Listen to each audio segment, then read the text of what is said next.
भारत माता की। देश के बॉर्डर पर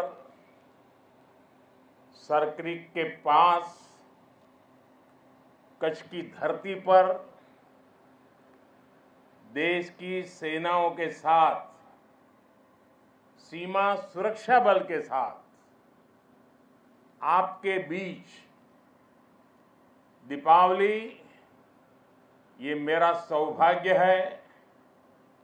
आप सभी को दीपावली की बहुत बहुत बधाई। आपको, आपके परिवारजनों को और देश भर में सीमा पर तैनात सभी जवान और उनके परिजनों को इस दीपावली के पावन अवसर पर ढेर सारी शुभकामनाएं। देश के जांबाजों के साथ दीपावली मनाने का आनंद ही कुछ और होता है और मैंने तो अनुभव किया है, सालों से मैं करता आया हूं और मैं हमेशा देखता हूं कि जब मैं दीपावली का पर्व आप लोगों के बीच मनाता हूं तो मेरी दीपावली की मिठास कई गुना बढ़ जाती है। और इस बार तो ये दीपावली भी बहुत खास है। आपको लगेगा हर दीपावली का अपना महत्व होता है, इस बार खास क्या है? खास है अयोध्या में प्रभु राम 500 साल बाद फिर से अपने भव्य मंदिर में विराजमान हुए हैं। मैं आप सभी को और मां भारती की सेवा में तैनात देश के हर जवान को दीपावली की हार्दिक शुभकामनाएं देता हूं। मेरी इन शुभकामनाओं में आपके प्रति 140 करोड़ देशवासियों का कृतज्ञ भाव भी शामिल है, उनका आभार भी शामिल है। साथियों, मातृभूमि की सेवा का ये अवसर बड़े सौभाग्य से मिलता है। ये सेवा आसान नहीं है। ये मातृभूमि को सर्वस्व मानने वाले मत वालों की साधना है। ये मां भारती के लाडलों लाडलियों, उनका तप है, उनकी तपस्या है। कहीं हिमालय की बर्फ और ग्लेशियर का शून्य से नीचा तापमान, कहीं नसों को जमाने वाली ठंडी रातें, कहीं गर्मियों में तपता हुआ रण का रेगिस्तान, आग बरसता हुआ सूरज, कहीं धूल भरी रेतीली आंधियां, कहीं दल दल की चुनौतियां और कहीं उफान लेता हुआ समंदर। ये साधना हमारे जवानों को उस हद तक तपाती है जहां हमारा देश का सैनिक फौलाद बनकर चमकता है। एक ऐसा फौलाद जिसे देखकर दुश्मन की रूह दहल उठती है।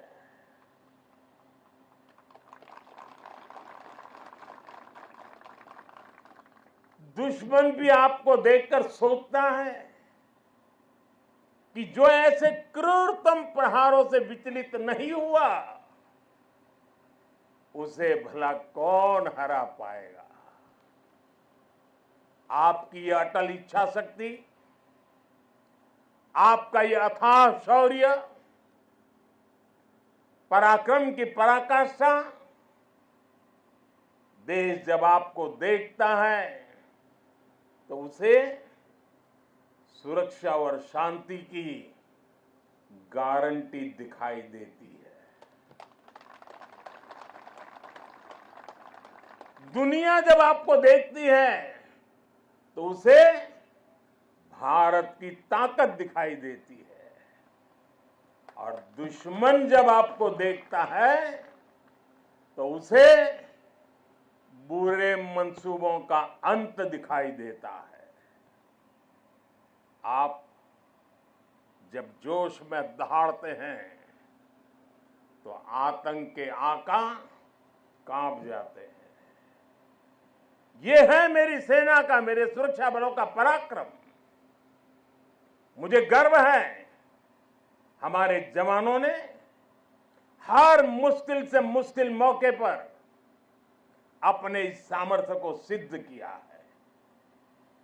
साथियों, आज जब मैं कच्छ में खड़ा हूं तो यहां हमारी नेवी का जिक्र भी उतना ही स्वाभाविक हो जाता है। ये गुजरात का समुद्री तट देश की बहुत बड़ी ताकत है, इसलिए यहां की समुद्री सीमा भारत विरोधी षड्यंत्रों का सबसे ज्यादा सामना करती है। कच्छ के इसी क्षेत्र में भारत की अखंडता का उद्घोष करती ये सर क्रीक भी है। अतीत में इस क्षेत्र को रणभूमि बनाने की कोशिशें भी हुई। देश जानता है सर क्रीक पर दुश्मन की नापाक नजरें कब से टिकी है, लेकिन देश निश्चिंत भी है, क्योंकि सुरक्षा में आप तैनात हैं।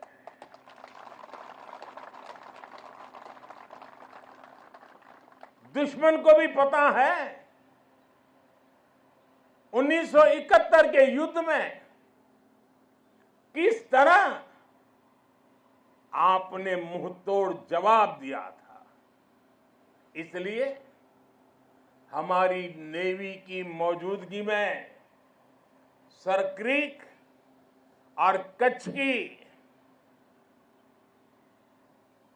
की तरफ अब कोई आंख उठाने की भी हिम्मत नहीं करता है।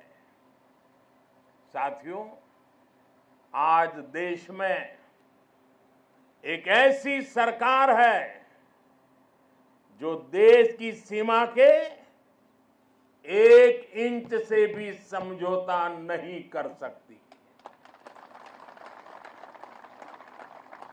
एक समय था जब डिप्लोमेसी के नाम पर सर क्रीक को छल से हड़पने की पॉलिसी पर काम हो रहा था।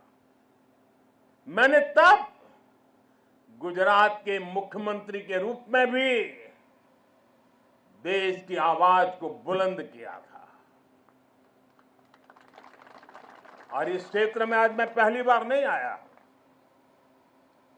मैं इस क्षेत्र से परिचित रहा हूं, कई बार आया हूं, बहुत आगे तक जाकर के आया हूं।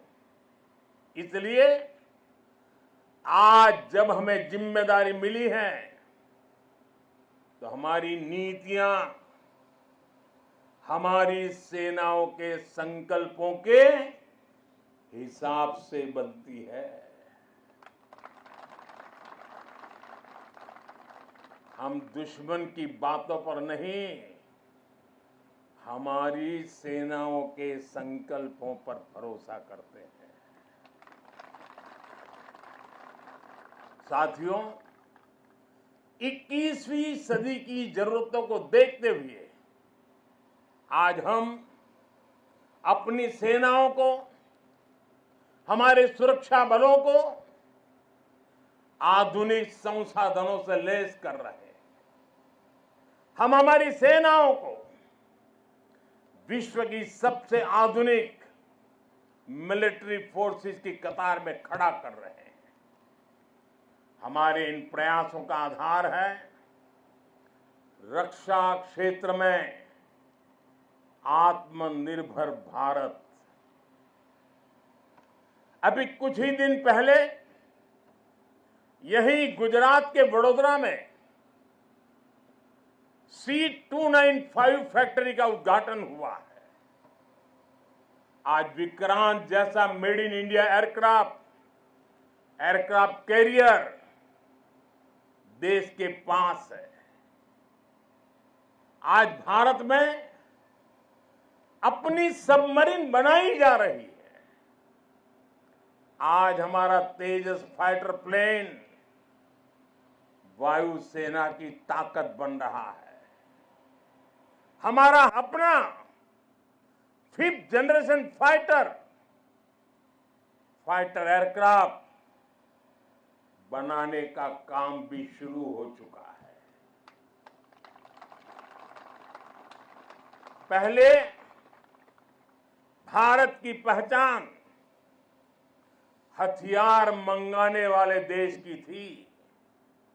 आज भारत दुनिया के कितने ही देशों को डिफेंस उपकरण एक्सपोर्ट कर रहा है।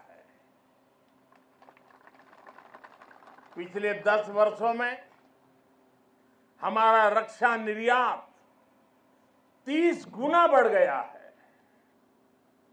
साथियों, सरकार के इस विजन को सफल बनाने में हमारी सेनाओं और सैन्य बलों के सहयोग की भी बड़ी भूमिका है। हमारे सुरक्षा बलों की बहुत बड़ी भूमिका है। मैं देश की सेनाओं को, मैं देश के सुरक्षा बलों को बधाई दूंगा कि उन्होंने 5000 से अधिक सैन्य उपकरणों की लिस्ट बनाई है जो वो अब विदेश से नहीं खरीदेंगे। इससे सैन्य क्षेत्र में आत्मनिर्भर भारत अभियान को नई गति भी मिली है। साथियों, आज जब न्यू एज वॉरफेयर की बात होती है तो ड्रोन टेक्नोलॉजी उसका एक अहम टूल बन गई है। हम देख रहे हैं युद्ध में शामिल देश आज ड्रोन टेक्नोलॉजी का जमकर इस्तेमाल कर रहे हैं। ड्रोन से निगरानी हो रही है, ड्रोन से खुफिया जानकारी जुटाई जा रही है। किसी व्यक्ति या जगह की पहचान करने में ड्रोन का उपयोग हो रहा है। ड्रोन सामान पहुंचाने में मदद कर रहे हैं। ड्रोन का इस्तेमाल हथियार के रूप में भी हो रहा है। इतना ही नहीं, ड्रोन पारंपरिक एयर डिफेंस के लिए भी चुनौती बनकर के उभर रहा है। ऐसे में भारत भी ड्रोन टेक्नोलॉजी की मदद से अपनी सेनाओं को, अपने सुरक्षा बलों को सशक्त कर रहा है। सरकार आज 3 सेनाओं के उपयोग में आने वाले प्रीडेटर ड्रोन खरीद रही है। ड्रोन के इस्तेमाल से जुड़ी स्ट्रेटेजी बनाई जा रही है और मुझे खुशी है कि कई भारतीय कंपनियां पूरी तरह से स्वदेशी ड्रोन बनाने में भी लगी है। ढेर सारे स्टार्टअप मैदान में आए हैं। साथियों, आज युद्ध की प्रकृति बदल रही है। आज सुरक्षा के विषय भी नए नए पनपते जा रहे हैं। भविष्य की चुनौतियां और जटिल होंगी। इसलिए बहुत जरूरी है कि तीनों सेनाओं की क्षमताओं को, हमारे सुरक्षा बलों की क्षमताओं को एक दूसरे से जोड़ दिया जाए और खास करके हमारी तीनों सेनाओं के लिए उनका प्रदर्शन इस जोड़ने के प्रयास के कारण उनका सामर्थ्य कई गुना बेहतर हो जाएगा। और मैं कभी कभी कहता हूं कि एक आर्मी, एक एयरफोर्स और एक नेवी हमें एक नजर आते हैं, लेकिन उनका जब संयुक्त अभ्यास होता है तो एक नहीं 111 नजर आते हैं। सेनाओं के आधुनिकीकरण की इसी सोच के साथ chief of defence staff CDS की नियुक्ति की गई है। इसने देश की सेनाओं को मजबूत करने में बड़ी भूमिका निभाई। अब हम इंटीग्रेटेड थिएटर कमांड की दिशा में बढ़ रहे हैं। इंटीग्रेटेड थिएटर कमांड के लिए एक ऐसा मैकेनिज्म तैयार कर लिया गया है जिससे सेना के तीनों अंगों के बीच और बेहतर तालमेल होगा। साथियों, हमारा संकल्प है नेशन फर्स्ट, राष्ट्र प्रथम।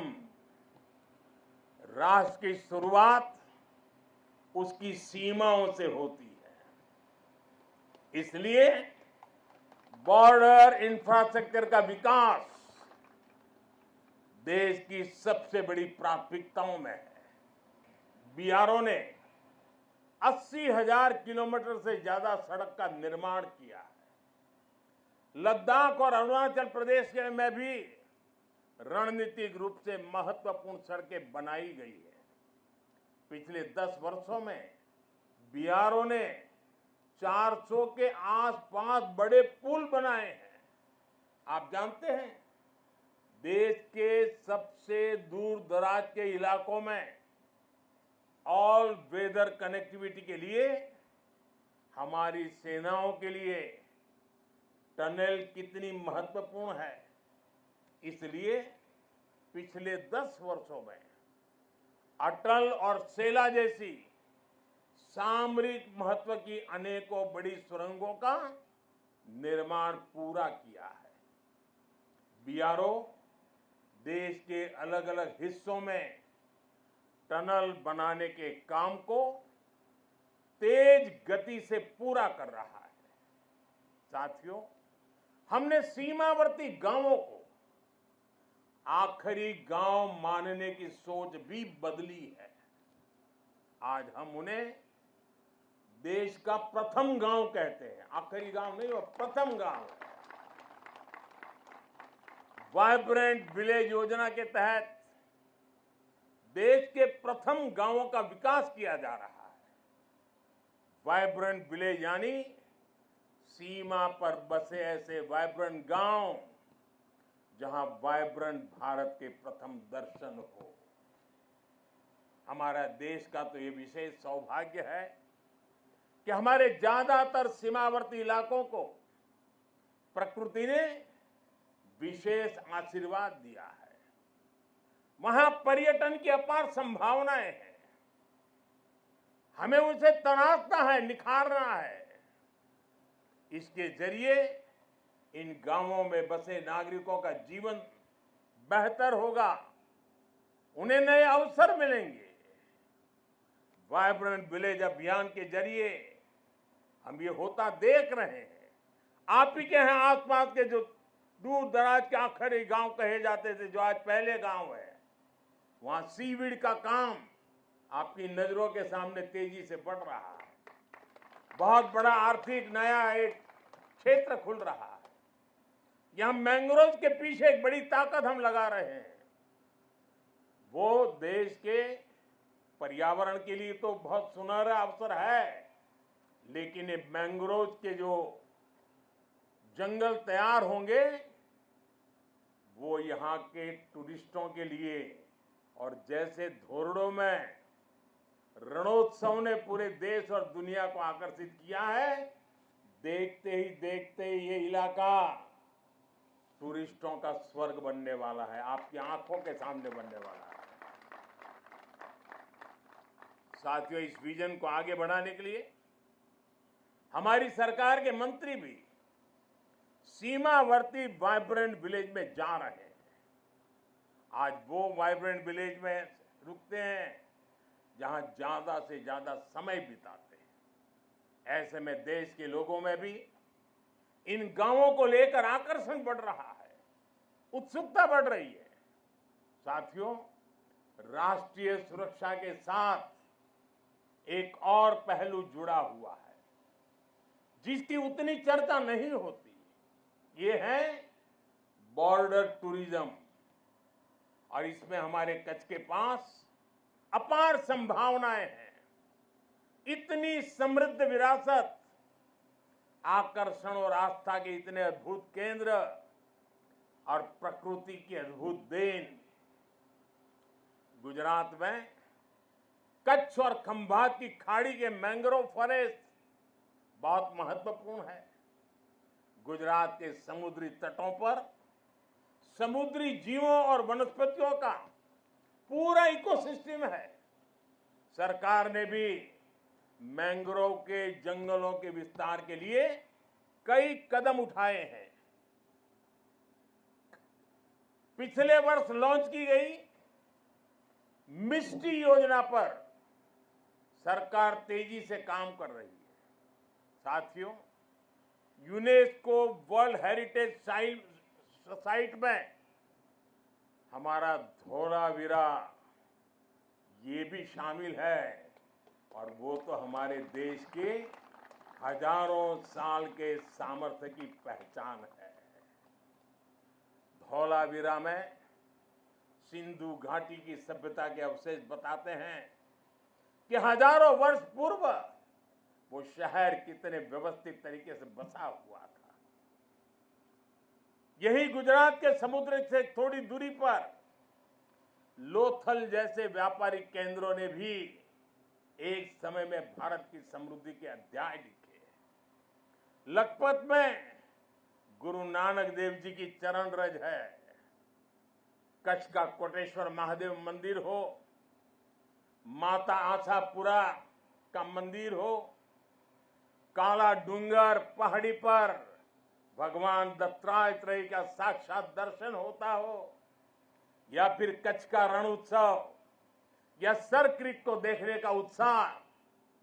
कच्छ के एक जिले में ही पर्यटन का इतना पोटेंशियल है कि टूरिस्ट को पूरा हफ्ता भी कम पड़ जाए। उत्तर गुजरात की सीमा पर नड़ाबेट में हमने देखा है कि कैसे बॉर्डर टूरिज्म लोगों में छाया हुआ है। हमें ऐसी ही संभावना को साकार करना है। जब ऐसे स्थानों पर देश के अलग अलग हिस्सों से पर्यटक आते हैं, वो भारत के वो दो हिस्से आपस में कनेक्ट हो जाते हैं। वो पर्यटक अपने साथ राष्ट्रीय एकता का प्रवाह लेकर आता है और राष्ट्रीय एकता की ऊर्जा लेकर जाता है, और यहां एक भारत श्रेष्ठ भारत की भावना को जीवंत कर देता है, अपने क्षेत्र में जाकर के भी कर देता है। यही भावना हमारी राष्ट्रीय सुरक्षा का मजबूत आधार तैयार करती है। इसलिए कच्छ और दूसरे सीमावर्ती इलाकों को हमें विकास के नए मुकाम तक लेकर जाना है। जब हमारे सीमावर्ती क्षेत्र विकसित होंगे, वहां सुविधाएं होंगी, तो इससे यहां तैनात हमारे जवानों का लाइफ एक्सपीरियंस भी बेहतर होगा।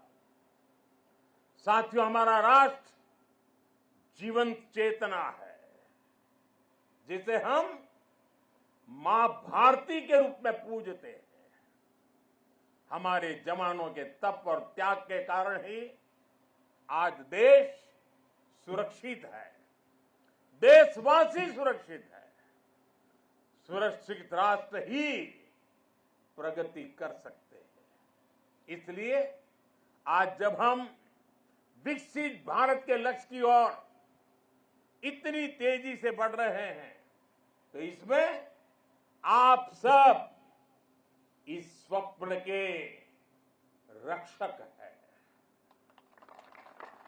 आज हर देशवासी अपना 100% देकर राष्ट्र के विकास में अपना योगदान दे रहा है, क्योंकि उसे आप पर भरोसा है। मुझे विश्वास है आपका ये शौर्य इसी तरह भारत के विकास को बल देता रहेगा। इसी विश्वास के साथ आप सबको एक बार फिर दीपावली की हार्दिक शुभकामनाएं। आप सबका बहुत बहुत धन्यवाद। मेरे साथ बोले भारत माता की, भारत माता की, भारत माता की, भारत माता की। वंदे वंदे वंदे वंदे वंदे वंदे वंदे।